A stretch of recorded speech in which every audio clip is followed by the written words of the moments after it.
27 मई की वो आधी काली रात जब फरपुरा गांव जो कि आजमगढ़ में पड़ता है, वहां पर मौत का खूनी खेल खेला गया। यहां की कहानी आपको सोचने पर मजबूर कर देगी कि आखिर लोगों में बदला लेने की ललक कितनी बढ़ती जा रही है। इस कहानी में मुख्य खलनायक है रितेश राजभर। नमस्कार, स्वागत है आपका यूपी तक में। मैं हूं आपके साथ गुरांशी श्रीवास्तव। आप देख रहे हैं हमारा खास कार्यक्रम द बिग क्राइम स्टोरी।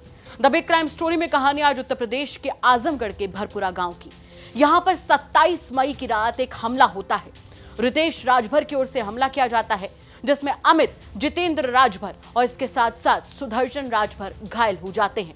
हमला इतना करारा था कि अमित की मौके पर ही मौत हो जाती है, क्योंकि उसे चोट तेज लगती है।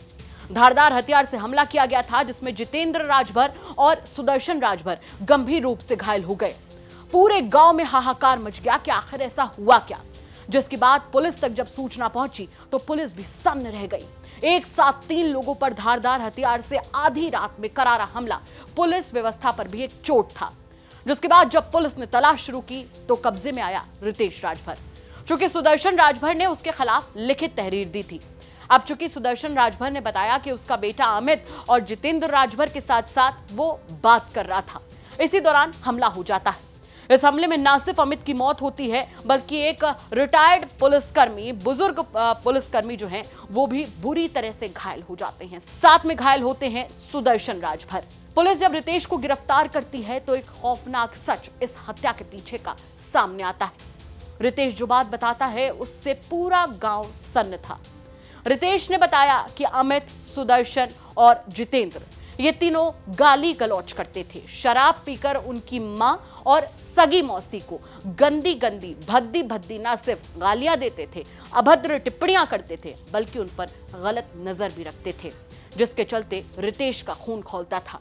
अपनी मां और अपनी मौसी के लिए वो ऐसे शब्दों को सुन नहीं पाता था जो शब्द उसकी मां और मौसी के लिए इस्तेमाल किए जाते थे।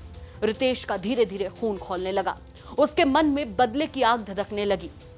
अपनी मां और अपनी मौसी, यानी कि जो मां जैसी मौसी है, उसके लिए वो कुछ भी नहीं सुन पा रहा था।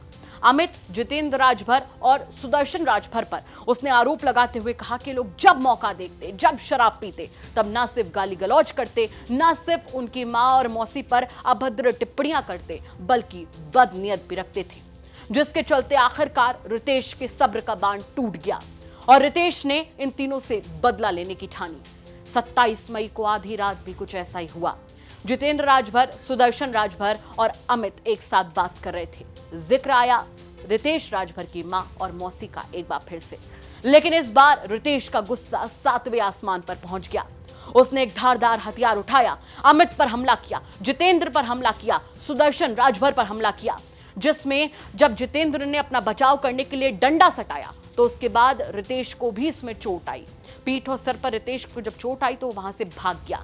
लेकिन अब चूंकि मामला मर्डर का था, अमित की मौत हो चुकी थी और सुरेंद्र राजभर और जितेंद्र गंभीर रूप से घायल थे, जिसके चलते पुलिस ने भी पूरी जान लगा दी और रितेश को पकड़ लिया।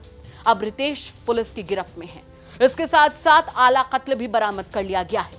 लेकिन यह घटना अपने आप में कई बड़े और गंभीर सवाल खड़े करती है।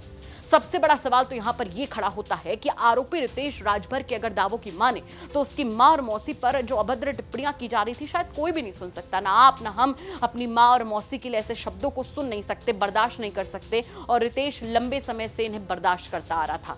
क्या यह ठीक था?